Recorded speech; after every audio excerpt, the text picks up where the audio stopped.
Hi there. Thanks for watching the Willow Talk podcast on YouTube. Big episode ahead with my old mate Hads. We've got some great stories to tell. He's got a cracker about Steve Waugh and also one about Shoaib Akhtar. We'll review everything that's going on in the world of cricket right now. So please don't forget to hit the subscribe button. Here it is, this edition of Willow Talk. Hello and welcome to Willow Talk. Adam Peacock here with you today, face to face with Brad Haddin. How are you feeling, Hads? Mate, I'm feeling good. I heard you thought I was in for surgery to take my bias away from Australia. Is that true? Well, it didn't work. We're going to flog New Zealand 2-0 in the test series. There are all kind of rumours. It was to take your New South Wales bias away. Nope, didn't It was work. to remove your Sydney Sixers bias. Nope. It was We were actually robbed to in the final.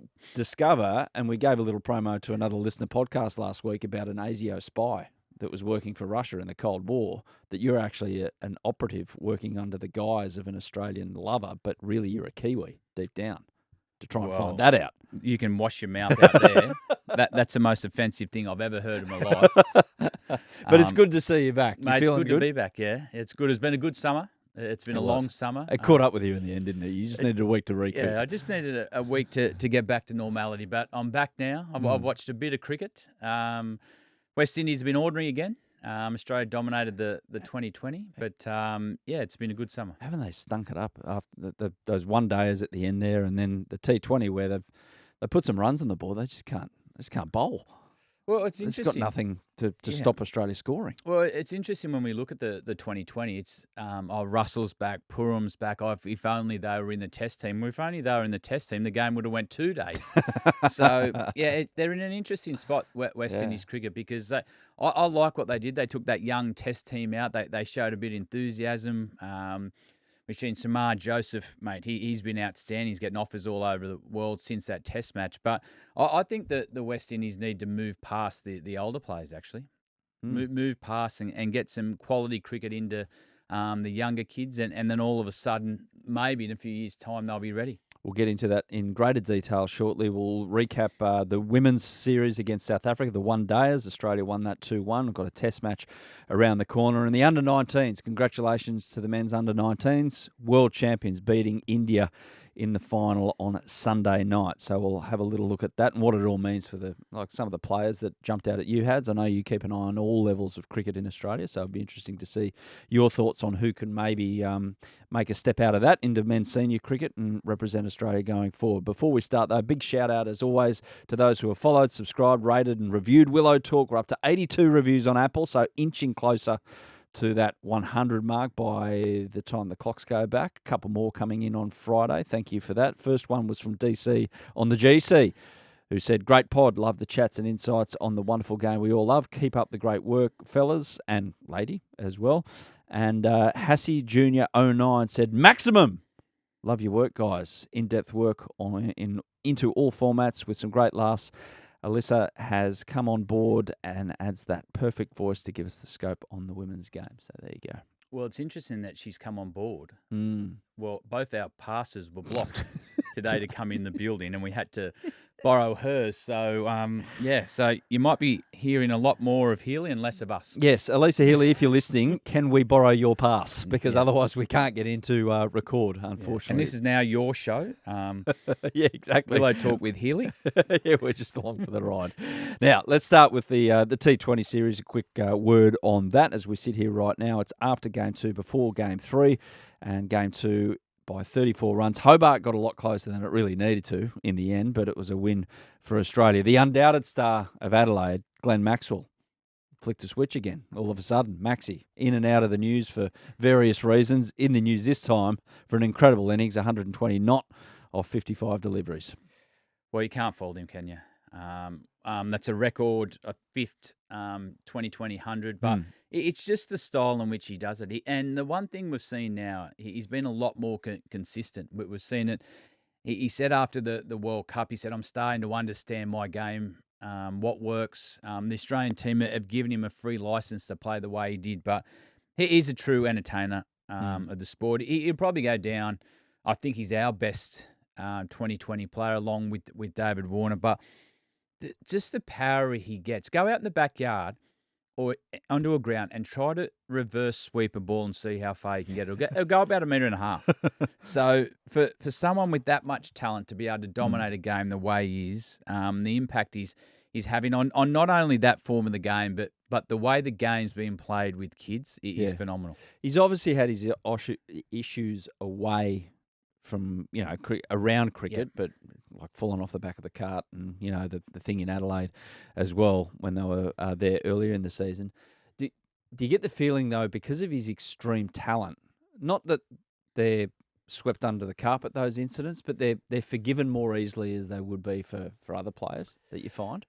Oh, not really. I think it was interesting what Andrew McDonald said after the recent incident in Adelaide. He said, well, this is a moment where Max has got to sit back and start to take a look of what he wants the rest of his career to look like. And we got a glimpse into that the other night. His 100 was outstanding. But, yeah, he's had some off-field issues. That's just hope he's got all that sort of, because the talent he offers to this game. And I want to go back to the influence he has on kids. I turn up to cricket every Saturday with my boys, and they're all trying what Glenn Maxwell does. They're buying the Kookaburra bats. They're trying the reverse sweeps. But the impact he's had, I've never really seen it. I've never seen that big of impact. Maybe Brett Lee when he first came into the national team. But the impact he has on the kids and the way the game's changing from the junior level is extraordinary. Just as long as those kids aren't bringing golf carts down and then circling the ground and maybe just falling off the back to see what that does. Their balance is a lot better. Yeah, their balance is a lot better. Cordial's a bit weaker than most. The T20 lineup for Australia looks pretty set. It looks like this pretty much is the squad that we're going to take to the Windies in America in the middle of the year to try and win a World Cup. Is Glenn Maxwell the scalp for the opposition in that lineup, or because the power base of like Timmy David's had some good knocks in this little series, 37 off 17 in Hobart, 31 off 14 in Adelaide, that it's shared around a little and it doesn't put that figurehead status on one player like Maxi? Well, I think the beauty of what Glenn Maxwell's doing in the Australian team now, yes, it was phenomenal what his innings did and drove us up to 240, but it's not all about Glenn. If he doesn't get runs, you've got power behind him in David, Stoinis.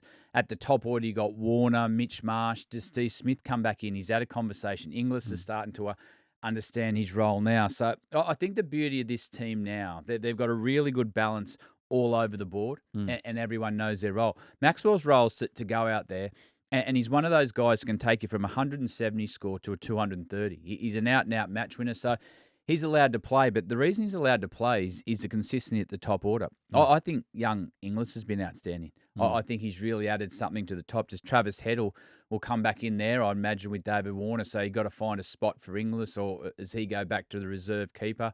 You got Mitch Marsh, he's been our best 2020 player over the last 12 months. So the reason I think Maxwell's playing so well is it's not all on him to score. You're seeing the stars at times. It's in Maxwell scores runs, we win. If he doesn't, we lose. That's not the case in this Australian team. We're a well-rounded team. We've got Stark to come back in. We've got Cummins. So it's not all put on Maxwell to score. Didn't all go perfectly in Adelaide. Australia denied a run-out for not appealing. Jared Abood again. Now, for those that aren't quite across Jared's work, you say that like you almost expected Jared to do something like this, the umpire. So, okay, no one appealed. So, is that fair enough? Is that an excuse? Hang on a minute. Yeah. Tim David said he appealed. He said, how was that? Like a little... So now you've got to appeal. It's got to be a certain volume. Decibels. What? 100 decibels. I just think this is a pointless exercise. It was. It didn't impact the result of the game. Yeah. Tim David said he'd appealed. The easy thing to do was turn around and go upstairs. But did he appeal? Did the umpire... The crucial thing is, did the umpire hear Tim David appeal? Well, but he said to him he did. Okay. So you've got to take the word of the player. Yeah. If you're not taking the word of a player, you're trying to make it about you. Fair enough. So the simple thing to do, as I said, it didn't impact on the game. The result didn't matter. But as soon as he said, I appealed, he goes, I didn't hear it. You go, oh, well, I'll just go upstairs and check. Yeah. Life goes on. It doesn't have to be. The first story I seen this morning was about that and not Glenn Maxwell's 100. Yeah, fair enough. So that annoys you. It could have been, it could have been diffused. We didn't have to talk about it. It didn't have to be in the paper. no impact on the game, but he appealed. He said he appealed, so you got to take his word for it.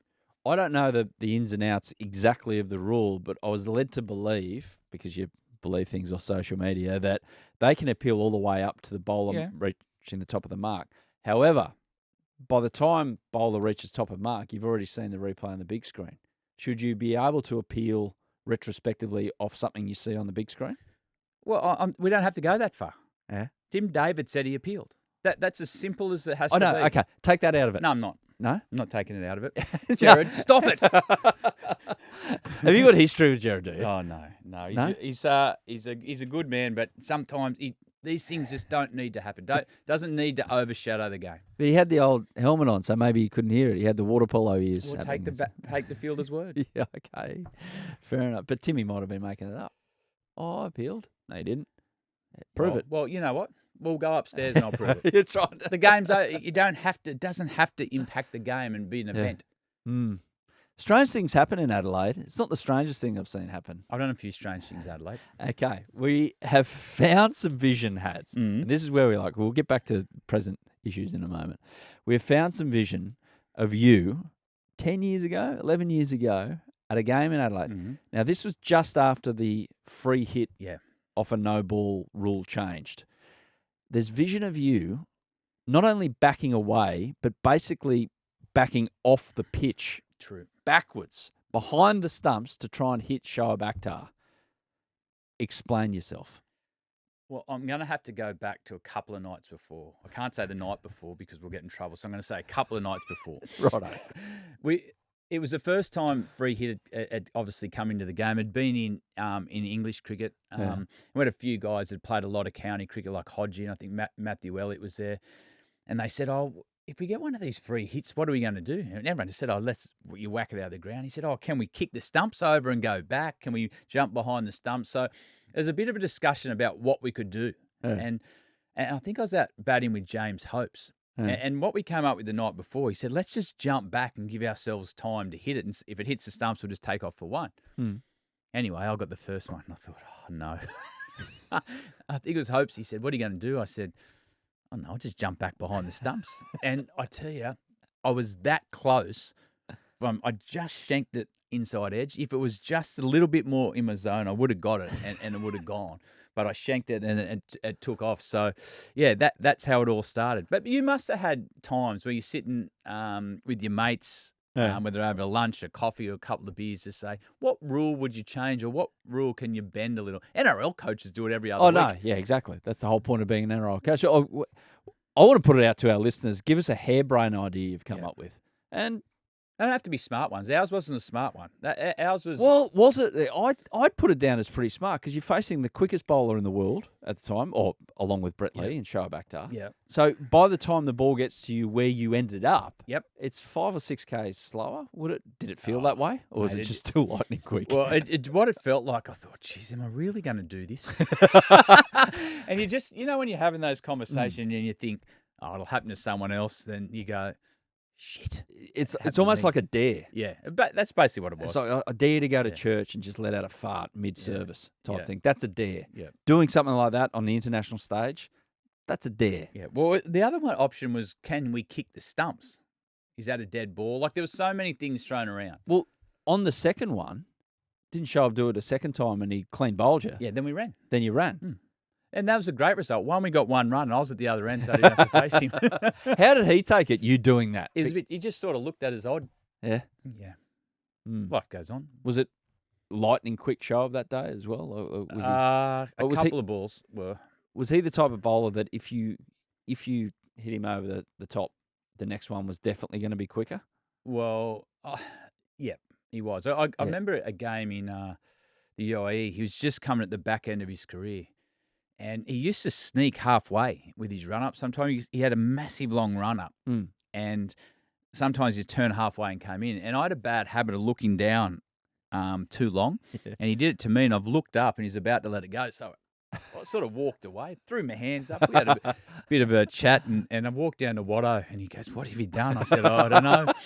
He said, what are you going to do this ball? I said, I'm going to set up like it's at my head. Yeah. If it goes anywhere else, I said, I'll see you back in the pavilion. So I was lucky enough to get hold of it, but yeah, he was a different league. So again, that falls under the category of stupid ideas. Is Yeah. pissing off Yeah. Shoaib Akhtar, backing away just before he's about to bowl the ball. No. He came in early. I wasn't even watching. I had to back away. I would have eaten it if I'd have kept going. He didn't do the Mitch Stark throw the ball at him like he did a Corapollo at that time. Still one of the funniest bit of vision. Mate, how good are those moments, though? Yes, that's why I brought up the thing at Adelaide Oval. Yeah. It's like it just looks like it should be illegal, but it wasn't. Yeah. Fantastic. It's not the only stupid thing I've done there. I remember breaking a finger. Yeah. And my finger was crooked. And I can't fit whether it was Shane Lee or one of my teammates. I took my glove off. He goes, "Oh, you've dislocated it." I was trying to put it back in. I said, "Oh, that's not going in." And I found out I crushed one side of it, but we spent 2 minutes trying to put it back in. Oh, yeah, you just made it twice as worse. Yeah. Fantastic. Adelaide Oval. Adelaide could do that too. Thanks very much for that. Yeah, Fringe Festival down there. Street. So let us know through social media, through DMs, your ridiculous ideas that you might come up with over, as Had says, a cup of coffees or a cup of sherbets. So let us know on Willow Talk. We love hearing from you, our listeners. Back to the T20 World Cup. Where are we placed with this? Are we verging on favouritism given we hold just about every other trophy in world cricket at the moment? Well, I think we are. I think what we're doing is building a great squad. The competition for positions is red hot. Like Stark's got to come back in, Camo. I think Spencer Johnson, he's a really interesting one for me at the moment. You were off last week. Did you hear what Ben Horn described him as in the paper? By the way, we love Benny Horn. He goes, well, because Lance Morris is the wild thing. He called Spencer Johnson the mild thing. Which I find borderline disparaging, really. Well, I tell you what, he's a smiling assassin because mate, he started the Big Bash tournament. I reckon he was a little bit nervous. Yeah. But by the time he got his confidence and into the final, and the heat played off the back of him, he was bowling 6 Ks quicker than from the start of the tournament to the back end. So I'm really interested to see what happens with him over the next couple of years. Like, okay, he's made his money in 2020. He's got the rewards in IPL, which he deserves. But is he someone we need to get in and around this test team a bit more? Do we need to see him playing more 4-day cricket to get his body working in that part of the game? Because he's at 6'3", 6'4". He swings the ball when he gets it right at 150 Ks at best. I'm seeing the lights of 2020, but I'm saying I'd love to see this guy. Imagine in New Zealand, overhead conditions, if one of the big 3 fast bowlers went down. So I'm looking at more thinking, mate, this guy could play Test cricket and be the real X factor outside of these top 3. Well, looks like Nice is the guy for New Zealand. Fair enough. Fair enough. He'll suit those conditions. Yeah. If the ball swings over there, he can play. He can also, with Nisa as well, if you get overhead conditions that suit, he can easily come in and bat your keeper at 6 or still leave Carey at 6 back Nisa at 6 and have the all-rounder option that swings the ball to start. He's had an outstanding 12 months, not only with the ball, but his batting's matured. So I think that's a really smart selector. Are you dropping the AB medalist then, are you? I didn't say that. We've got to find a position for him. We can't play with 12, can we? Well, maybe that's one of the rules we can discuss over a drink. Backing away to Shoaib Akhtar off the pitch. Give yourself more time, kids. Play deep in the crease. Windies. I can't believe, just back to that, I can't believe it wasn't illegal that you go behind the stumps to play a shot. It might have been. But like, no one said anything. No one really knew what. Like it was a lot like when 2020 started with the Aussies. You sort of go, oh, it's a bit of a hit and giggle, but make it up. And now it's serious. You wouldn't do it now. Windies are hosting this or co-hosting this T20 World Cup. You mentioned at the top there, you weren't very impressed with some of their big stars coming back in. Is it frame it for us, can you? Is it their attitude towards it, or is it you can't just turn the tap off and go play T20 franchise cricket, and then when you play international cricket, all of a sudden just light it up? It's two totally different pieces, even though they're the same format. Yeah, Different intensity. I can see that what West Indies are trying to do. They're big stars like the Russells and the Jason Holders. That they're franchise players. Holder's a bit different. He's just declined from playing Test cricket, but I think West Indies cricket's going to turn around when they just put a line in the sand and stop picking those players.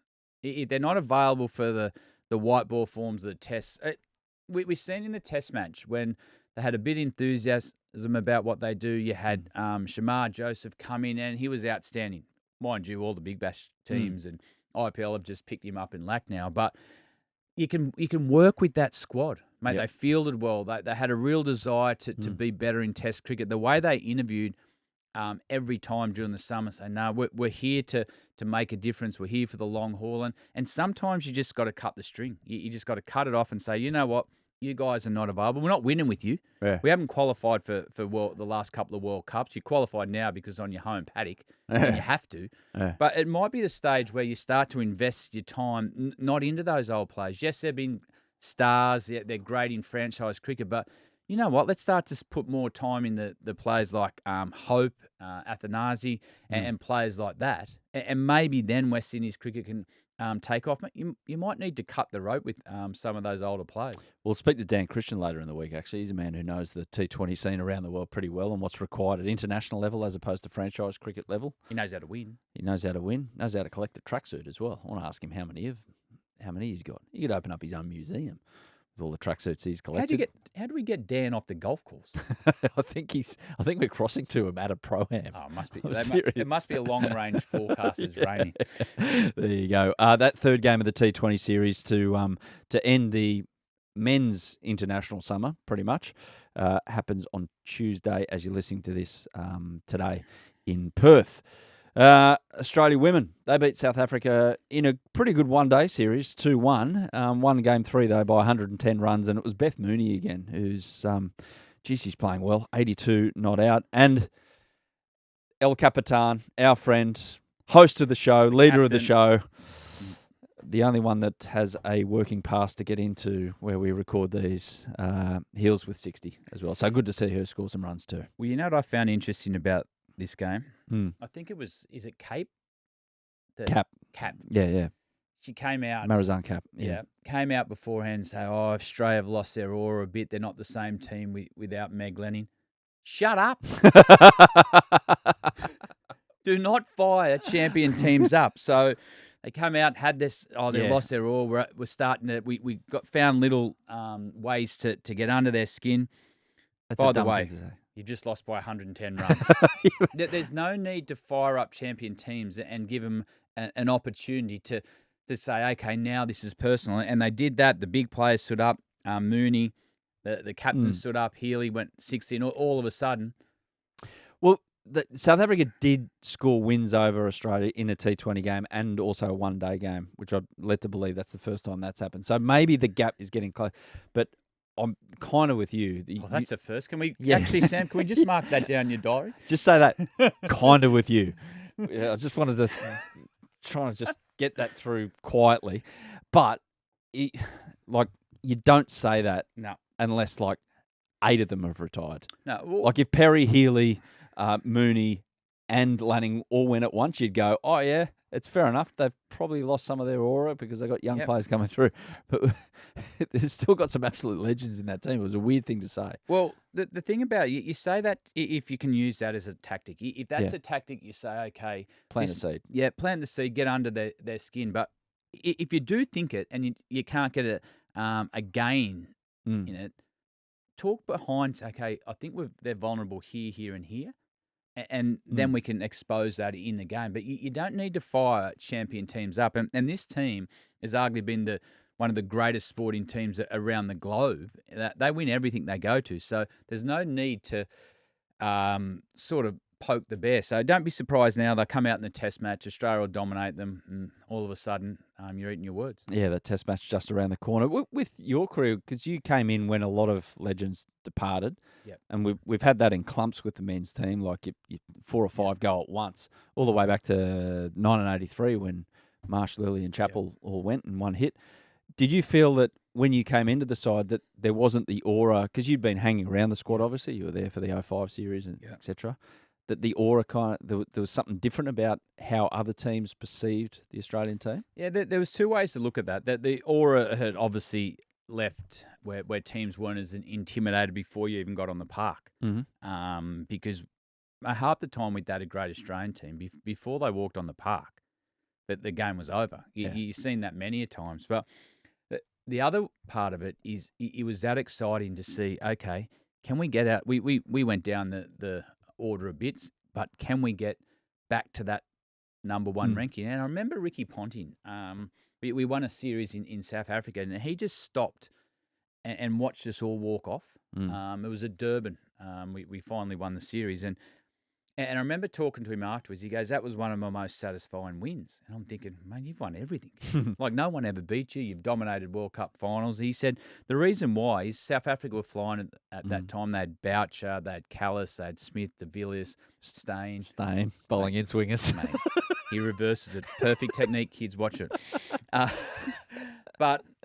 And talking to him afterwards, he said, "Well." He said, "Oh yeah, I had all these great teams, but just take a young team and to get back to number one, dominate South Africa and South Africa. That was one of his most satisfying moments." So, from us, it was about saying, you know what, I want to get back to number one. And in the end, I think by the time I retired, we'd won the One Dayers World Cup. We won the Ashes. We're back to number one in all forms of the game. But yeah, it was a exciting challenge to get back to where Australian cricket should be. Well, for the women's, the test match is at the WACA starting on Thursday. Sophie Molyneux is included in the squad. Big chance of playing, and it's always good to see test cricket at the WACA. So we look forward to that. Going to take a little breather. Back in a moment with more glory for Australian cricket. Hads, the under-19s win the World Cup. Beat India in the final. Not just beat them, dominated. Scored the highest total. They batted first and scored the highest total in a World Cup under-19 final, which was great. And India were never really capable, especially after their top order got cut through pretty easily. It's a big win, a satisfying win for the under-19s. It's a great win. Anytime you beat India in a World Cup event, it's great. I don't care if it's 19s, water polo, marbles. We just beat India. So, mate, that's been an impressive tournament. The way that this young team's played. There's been some great performers as well. Young Vidler. Give us some players that caught your eye, because you're always keeping across everything that's going on. Vidler, the opening bowler from Queensland. He's got some good pace, but he was swinging the ball both ways. He looks like he's got a good skill set. Hasn't yet grown into his body, which is something that'll happen over the next couple of years. He's got a taste of it now. He's in the Queensland program. Sam Constance, mate, he got a cracker of a ball in the final. Big in swinger, took his stumps out, but he got 100 to get Australia in. He's already played Shield cricket, and he's been compared to Michael Clarke. Oh dear. Yeah. Calm down. He's sort of taken the same path. The one thing Sam's done, no matter where he plays, whether it's school cricket, second 11 cricket, out the backyard, at the beach in Cronulla, he just gets hundreds. He gets hundreds at every level. So he got a taste for New South Wales. He's obviously made his debut. And another young kid that was impressive was Peake. I played with his dad at under 19 level. So this is the kid in the final who kind of held the end of the innings together, really nearly made a half century, cracked a 4 off the last ball of the innings to just... Does that do something psychologically, a big shot in the last ball of the innings, even though we've all got a 40-minute break to wait? Yeah. I don't know. It just feels like it kind of... What it does is you forget everything else that happened when you go in the change room. Everyone's tapping you on the back. So what I've liked about him, though, he's from Geelong. His old man's played a little bit for Victoria. He captained my Australian 19s, actually, in 94, 95. How'd you guys go? We went to Pakistan, remember, with Alan Border? Yeah. Did you win? We won the one-day series. Okay. Yeah. Oh, so this wasn't a World Cup? No, we didn't This play was the before World World Cup. Cups? Yeah.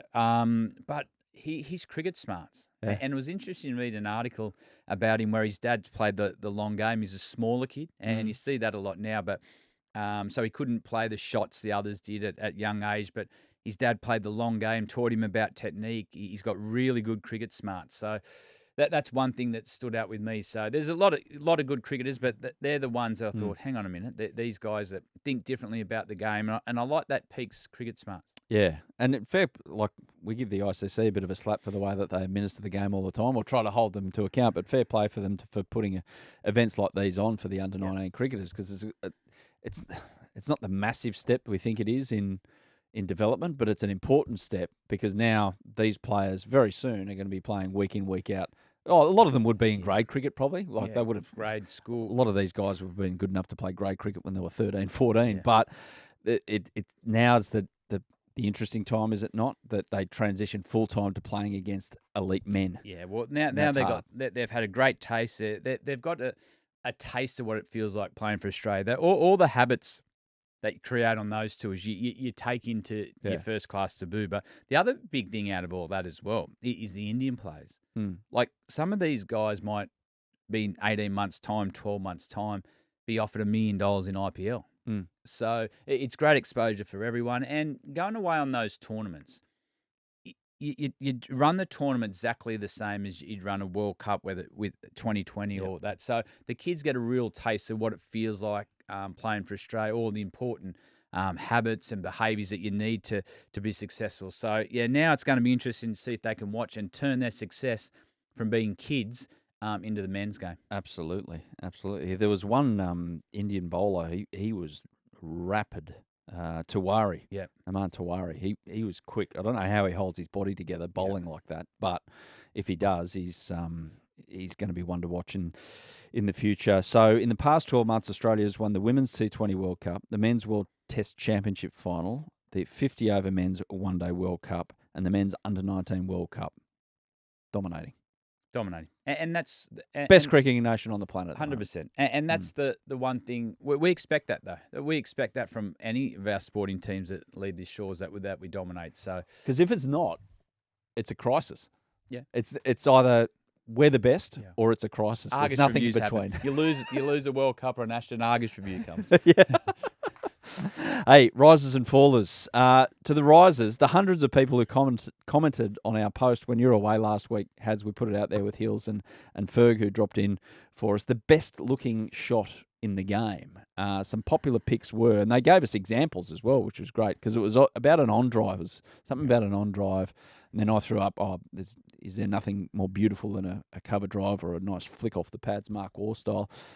Some popular picks, Ricky Ponting's pull shot, Damien Martin's cover drive off front and back foot. Yep. Jacques Callis cover drive, Brian Lara cover drive. Hads, your favourite with the player attached to it? Well, you know what I find interesting about those shots? Damien Martin's cover drive, front or back foot, yes, beautiful on the eye. Callis's cover drive, Lara's cover drive. What about Steve Orr's slog sweep? If you get hold of the cover drive, it goes to 4. I mean, Stephen got hold of a slog sweep. That's 6. I tell you a funny story about that. Stephen come back just before the 2003 World Cup, and we're playing South Australia at North Sydney. And Jason Gillespie's bowling it, and I was batting, I think all the big boys are bat, so it's 6 or 7. And he said, I'll put the pads on, Jason Gillespie's bowling, and slog sweep him, hits the same length all the time. And I thought, I can't do that, but I can't say no to Stephen. They said, yeah, mate, I'm happy to do it. And I remember putting my pads on. I know if Dom Thornley was 12th man or something like that. And I said, did you hear what he said? He goes, yeah. He said, are you going to do it? I said, nah, but I can't say that. Anyway, I'm halfway through putting my pads on. It took me about an hour and a half, I reckon. And Tug goes, you know what? Don't worry. I'll do it. And I said, mate, you sure? I'm ready to go. I can do that. Yeah. It's a bit like when your better half says, I'll wash up. And you go, oh, you sure? I'll do that. Yeah. Oh, okay. You go and do it. Yeah. Anyway, he went out. Did it? He went bang, bang, bang, 3-6 in a row, Oh, no played the way. shot. He came off, said, see, he hits the same length. I go, yeah, mate, I was ready for it. I'm sitting there, said to Dom goes, you wouldn't have done that. I said, no way in the world. That's why they were just, that's why guys like the Wars, Ponting, Lara, they could do things and think so differently to how the rest of us did. But, mate, I was ready for it. I'll tell you one, that sounds more gutsy than pretty to be able to have the cojones to go and actually do that. As you're telling that story of almost bravery from Stephen Waugh, there's one shot that I remember from my childhood a lot, and I would put it down as a brave shot rather than a pretty shot or whatever like that. It was Alan Border facing the West Indies, bowling at his neck, and the way that he used to able to like just put his Duncan Fernley up near his neck and just fend off all the time. The Godfather. Oh, how tough was AB? Now you look at everyone's record, and he's got the 11,000 runs at 50. But you go back and look at the era who he had to face, like Marshall, Holt, everyone, and he just stood up to him. He's the godfather of Australian cricket. Doing that shit. Mate, hit him in the ribs. He stared him down. Mate, the best play and miss and get through the next ball, cut it. Mate, he was the godfather. Absolutely. And Shamar Joseph is a riser for us as well. IPL gig. So Mark Wood, he replaces him, the English fast bowler, like for like at Lucknow. In terms of pace. It's going to be interesting because Shamar Joseph's going to get a lot of offers around the world because, one, the character he's shown when he got the ball in his hand. He bowled 12 overs straight that last day of the test. He got hit in the toe and he got quicker and quicker. So he's obviously got the IPL chasing him now. He's found a team with Justin Langer at Lucknow. But he also said, I'm always going to prioritise Test cricket. So let's just hope that doesn't change. He's only new to the game, so we love watching him. He's exciting. But one thing that can happen is all of a sudden you do well and you play this tournament, another one here. All of a sudden you come to Test cricket and your pace goes down. It becomes a lot harder. So let's hope he's still a shining light in Test cricket. Fallers, any? Apart from us not being able to get in the building with our passes not working? The fallers nearly have to be the South African women team for firing up healing the girls. We've mentioned that. Just do not do it. Yeah, don't do it. Don't poke the bear. You've got a bit of momentum going your way. Internally talk about it, but sometimes with a team like Australia, who you just need that little bit of extra edge to lose a little bit sloppy at times, but don't poke the bear. Mate, happy that you've got nothing to whinge about. No fallers. Oh, also, actually, a faller for you. And it's personal reasons, so we don't know exactly the whole reason why. But Virat Kohli missing the rest of the series for India against England. That's not great for the series, but especially for India as well. Yeah, our thoughts go out. You hope you never like to see anyone miss a Test match when they say for personal reasons. So, and we've seen Leach go home as well. You got Harry Brook at home for personal reasons, but. They thought Leach was going to be able to come up. Actually, they had the 10 days in Dubai. They couldn't get the swelling out of his knees. So, that looks a bit serious. But you're right. You want to see in the marquee series players like Kohli playing. So that is Willow Talk for this edition, Hads. Great to have you back. See you later in the week. No worries. I'll go find a key for the building. Have a good one, everyone. Yeah, thanks for watching the Willow Talk podcast on YouTube. Don't forget to hit the subscribe button so you don't have to miss an episode wherever you are. And while you're at it, check out these videos up here. They're mostly good.